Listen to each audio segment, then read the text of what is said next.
What's today? The 14th. It is the 14th. Anybody know what the month is? September. It is. So it's going to be 09/14/2020. Okay. So this is solving equations part 1. Tomorrow we'll do another part. This is basically we're going to be doing lots of solving equations. So the process of solving an equation requires assuming that the original equation has a solution and isolating the variable with the coefficient of 1 on one side of the equation. Each step in this process results in equivalent equations. Equivalent equations have the same solution. So let's do...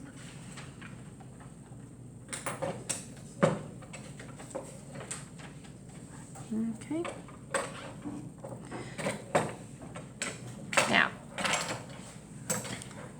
why are one-step equations called one-step? I only have one step. Yep. It takes one step to isolate the variable. Literally, that's why. Okay. Anybody know a word, what word does algebra use to mean equal in a verbal sentence? There's a couple of them, but today there's one in particular. And it's, anytime you see the word is in math, it means equals. Tomorrow we're gonna learn a new word.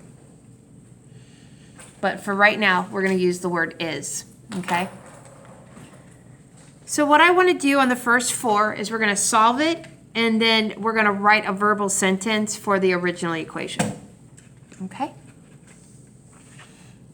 So here we go. I want you to stay away from words as plus, add.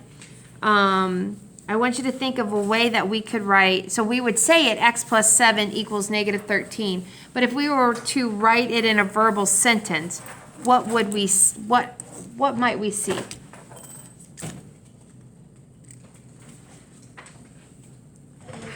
Plus 7. Okay, so a number, I like that, but let's stay away from the word plus. Number added. Okay, let's see if we can stay away from add. What? You could do more than, a number more than. I like the word increased. So a number increased by 7. What did we just say the word equal means? Is what? Negative 13. Negative 13. So you never say the variable specifically, you guys. You always say a number, okay? So you would never say x, although you see that sometimes. Usually you will never see a variable specifically named, okay? Now, what is the one step that we have to do in order to get the x by itself? Subtract 7 to negative 13. So we're going to subtract 7. And remember, you guys, the additive inverse. Remember last chapter we did the additive inverse. You want those to equal 0. So x equals negative 13. And negative 13 minus 7 is negative 20.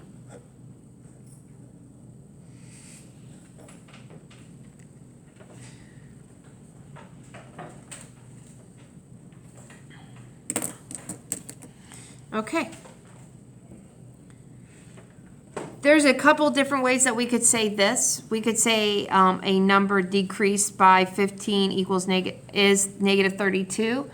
Or we could start off with what's the answer to a subtraction problem called?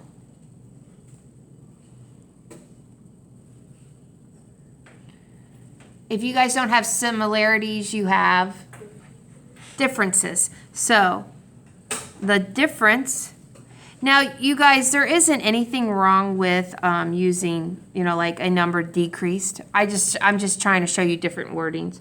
So the difference of a number, because remember, we're not going to use a variable, a number in 15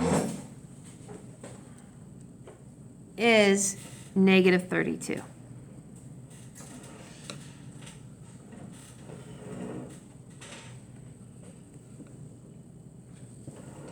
Okay. So when you go to do your assignment tomorrow, you're not going to have to write a verbal sentences, but we're getting ready to start doing verbal sentences and doing word problems. So, okay. What is the one step we have to do in order to get the E by itself? Add 15 to negative 32. So we're going to add 15 to negative 32. You guys remember these should always be opposites. One should be negative, one should be positive. And then you're left with E. And negative 32 plus 15, they're different signs. So you would get negative 17. And you guys, you can always go and check them. You can always do you could always put negative 17 into your calculator minus 15, and you should get negative 32.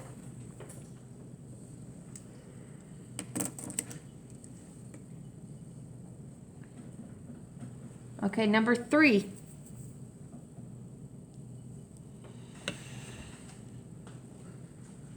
How do you think we're going to write the verbal sentence? You can't use the word multiply. You can't use the word times. A number times the quotient is equal to. Quotient is division, so we're going to use, so I want you to save that word for number 4. You're close, but what, does anybody know what? Product.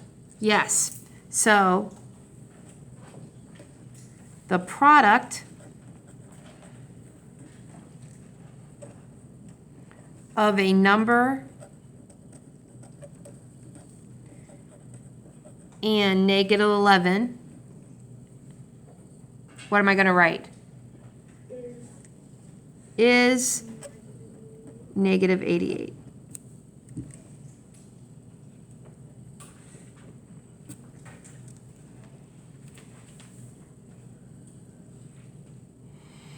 Okay. What's the one step that I have to do to get the x by itself? Add 11. What? Divide. Since there's no adding or subtracting symbol in there, we're going to divide. So we're going to divide by negative 11. These are now, instead of additive inverses, now they're multiplicative inverses. And x equals negative 88 divided by negative 11 is positive 8. Because a negative and a negative is a positive. And 8 times 11 is 88.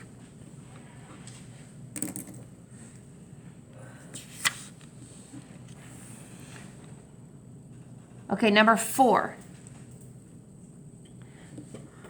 Okay, so you already used this word. Quotient. So we're going to start off with the, Quotient of a number. Yeah. And F. nope, Before. yeah, the quotient of a number And F before. and 4 Oh, 1. is 22. You don't need to write the letter because a number represents F. So you never have to write that letter. And then that way people can use whatever letter they want to. Sometimes you might see the quotient of a number F and then you have to use that variable, but usually you don't see that. Okay, now, what is the one step that I have to do in order to get F by itself? Multiply. You guys, on this one, I'm in your notes, I'm actually going to rewrite it just so you see that you have to multiply by it. And these cancel out because they're multiplicative inverses. And that's what we learned in our last unit, multiplicative inverses, and that's why we learned it. And then we're left with F, and then anybody know what 22 times 4 is? It's 88. And that's one-step equations. Oops. There we go.